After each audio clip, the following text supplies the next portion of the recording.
What's up, YouTube? It's your boy Mark 2 Saucy back with another video. In this video, we're gonna be reacting to what selling your soul looks like in 2024. Now, quick question before I even get into this: would you ever sell your soul? Me personally, I would never sell my soul, cause nigga, my soul ain't worth money, nigga. You know what I'm saying? I'ma lose money, I'ma gain money, but I would never sell my fucking soul for some damn paper. Facts. Real shit, If you're bro. watching this video right now, then A that lot of means you people probably would, heard but the just not me, famous man. classic phrase, selling your soul. It's not that Usually serious. meaning to have a contractual obligation with the devil for It's success never that on serious. earth, for the trading of your soul for eternity. Which, can I just be honest and say, that's like the worst fucking deal I've ever heard in my life. Literally the epitome of a 360 deal, but for your soul. Let's just say about 60 years of fame, if you're lucky. And that's probably like a Supermax contract too. Real shit, bruh. I'm gonna be honest with y'all. I don't give a fuck about being famous, bro. I really don't. For your soul. A lot of people think I care about being famous, being known, being seen, and all that shit. But in all reality, bruh, I don't really like people giving me attention, bruh. I don't. Spinning. I just love like creating and shit, you know. That's why I do it, you know. And I like money, but fame, I really don't care about. Eternity burning in hell. That's how it should be. Lopsided affair. And when I put it like that, it makes you question, why the fuck would anyone do that? Well, I'm here to tell you, that's not exactly how selling your soul works today, but it's okay because I did the research for you to spend a few minutes retaining the information. Okay. So, let's get into it. Let's get it. What is up? It's your boy Zio, and today I'm back here with another video. Basically, What's up, Zio?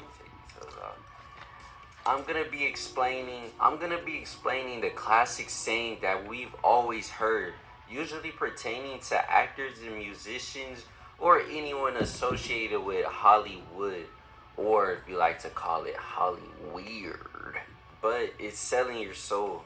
And what piqued my interest upon this topic to speak on it today is a video I've been watching for years now.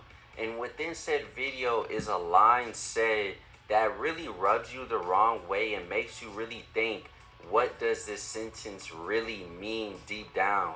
But this is before going into a well-written and beautifully sung song that really makes you completely forget what the fuck was said right before it went into it. But if you don't know what I'm talking about already, I'm referring to the Steven Tyler performance of Dream On at the infamous radio host Howard Stern's birthday bash. I'm going to play the clip for you real quick and you're going to see what I'm talking about. To you. And here's to hell.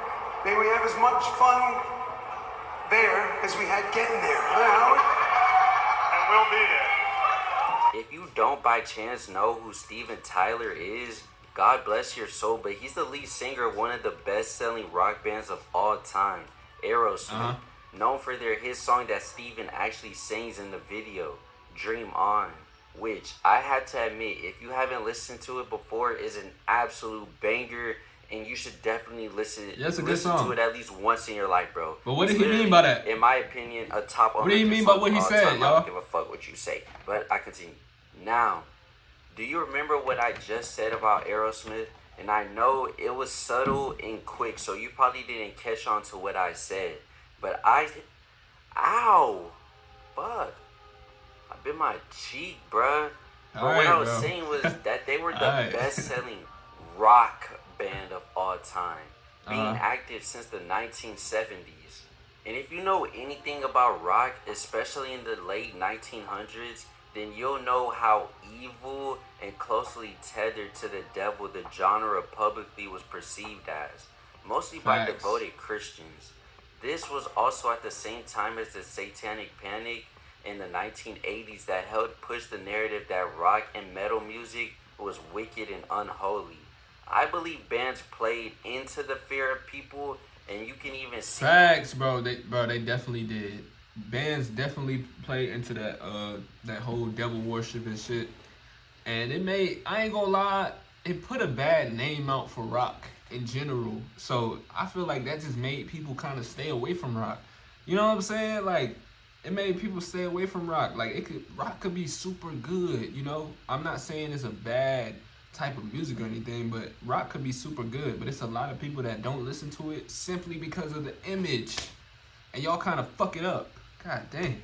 See it within the image. But they don't care, bro. They gonna keep doing it. Highway to Hell, any Iron Maiden cover, and even more popular, and you probably done this in your life at least once. And then, not only that, but they make the people that listen to rock and that love rock, they give them an image as well. So it makes them seem like they are into the devil. And they might not even be into the devil, but that's what it portrays. Crazy world, bro. Horns represented by lifting only your index finger and pinky. But I want you to remember that. Artists using the fear of the audience to their advantage. Remember that. But you may be asking, now what does rock have to do with Hollywood and selling your soul? Well, this phrase originated from the story of Robert Leroy Johnson. Robert Johnson was an unsuccessful blues musician with a burning desire to become famous. So he receives guidance from an older, withered man who tells Robert to take his guitar to the crossroads near Dockery Plantation at midnight. When arriving at the crossroads, there was a large black man, quote unquote, the devil, there who took Robert's guitar, tuned the guitar, then played a few songs, returning it back to Robert, giving Robert the mastery of the instrument. And what was the price for this mastery of the item that Robert so desperately wanted? Yeah, his soul. After finalizing this deal, Robert then went on to become a successful musician for a few years, to then unfortunately and mysteriously pass away only at the age of 27 in 1938. And people still to this day do not know exactly how he passed away, because he was found dead after a time of already being dead. But I also want to say, if you do want a story on the 27 Club that Robert is a part of, I'll definitely do that video. Just leave it in the comments and I'll get right to it. But after the passing of Robert, the world was exposed to the stories and idea of selling your soul. In today's terms of selling your soul for certain people, that just means going to a Diddy party or sacrificing someone you love, or maybe scarring your body with tattoos and piercings, changing your entire look and persona. Nowadays, selling your soul isn't going to a Highway 66 and doing satanic rituals to then summon a demon who makes you sign a 5-year non-guaranteed contract with your blood as the ink, or meeting a large black man who grants you the gift of mastering any skill you ask for. This shit give me chills, bro. I'm not gonna lie, this shit give me chills, bro. Instead, nowadays, selling your soul is throwing your moral high ground out of the window and succumbing to evil executives who plan to use and mistreat you just for your shot at fame, changing the person you once were before the notoriety gained. Because in recent times, selling your soul hasn't only been related to rock, but all genres of music. Rap music, which like rock overtook the mainstream and became the new hoopla music that people were covering their children's ears from and telling little Johnny to not listen to as a child because of how inappropriate it was, with the themes consisting of sexual lewd acts, violence, and the promotion of distribution of drugs or even using. Well, that was more in earlier years of rap and hip-hop, with artists such as NWA to Tupac to DMX to Eminem, etc. Nowadays, parents tell their children not to listen to hip-hop because of the imagery and evil subliminal messages within the music from our biggest stars. We have artists like Playboi Carti, Lil Uzi Vert, and Trippie Redd who have taken heavy inspiration from rock artists and use the imagery that promotes Satan at times for promotion. And if you remember it's like they taking the rock aspect of it and mixing that shit with rap. Oh my God, it's getting wicked, man. A lot of artists getting wicked. The publicity and naiveness of people to use these evil images as a form of boosting and engagement. And recently to blow up the artist Yeet, who has a song named Met the Devil where he says,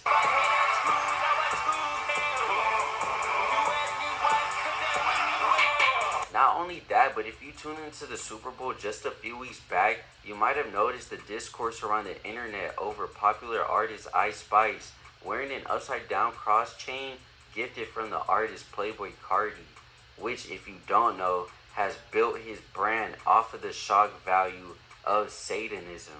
And sure, yeah, Crazy, the devil bro. is in their music and in their imagery, but at the end of the day, it's all for shock value. And I feel It really is. It really is. I feel like it's for shock value, bro. Cause it's like you can tell with these artists, bro. I don't know how to explain it. I really don't. The devil isn't anymore a black man who's gifting you your skills and your mastery. Nowadays, the devil is fame.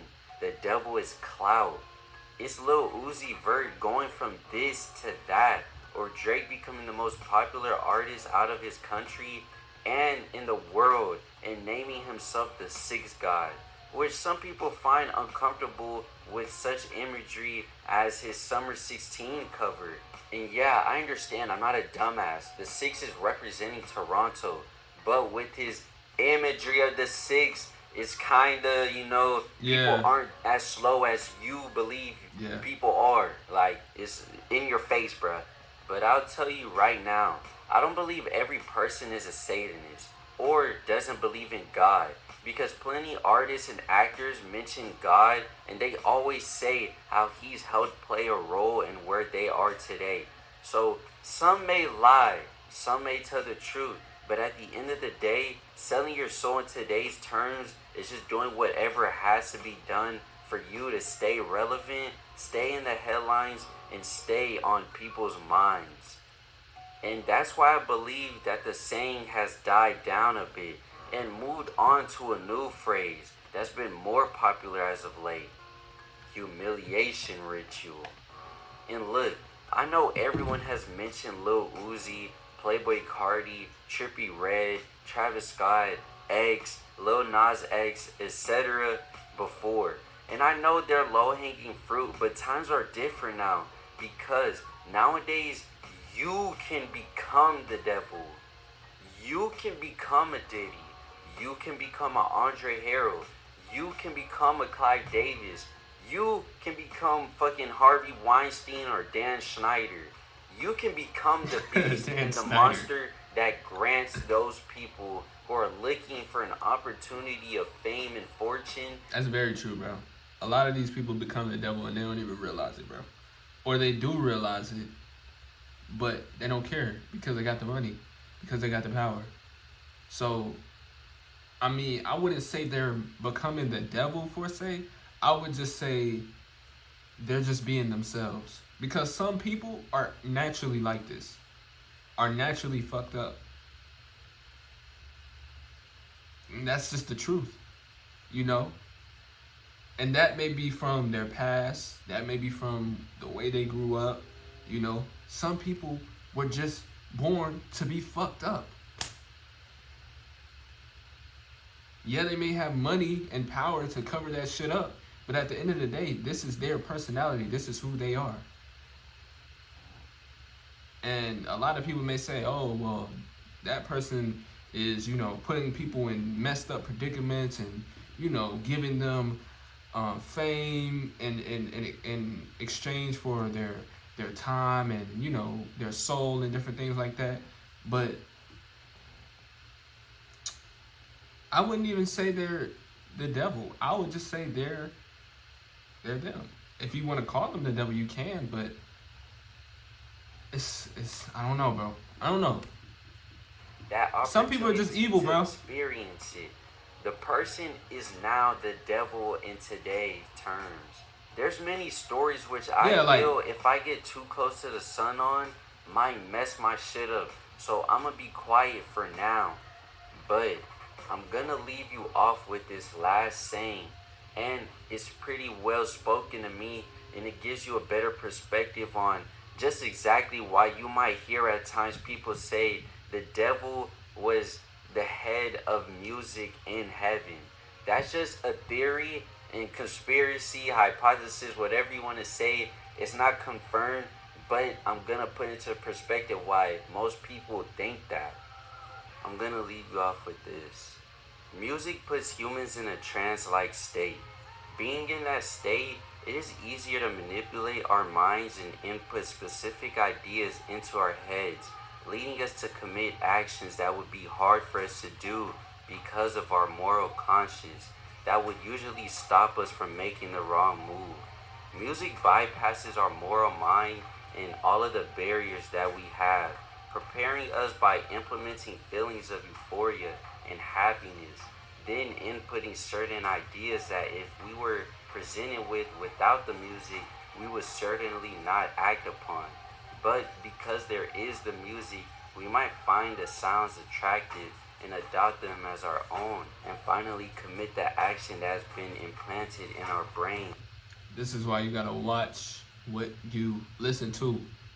Pay attention to what you listen to, my boy. You feel me? Me personally, I listen to a lot of music about cars, money, you feel me? Just living an amazing life. That's the music I listen to. Money, cars, business moves, millionaires, living an amazing life. This the music that I listen to. The grind, the work, the passion, the shit. You know what I'm saying? That's the shit I listen to.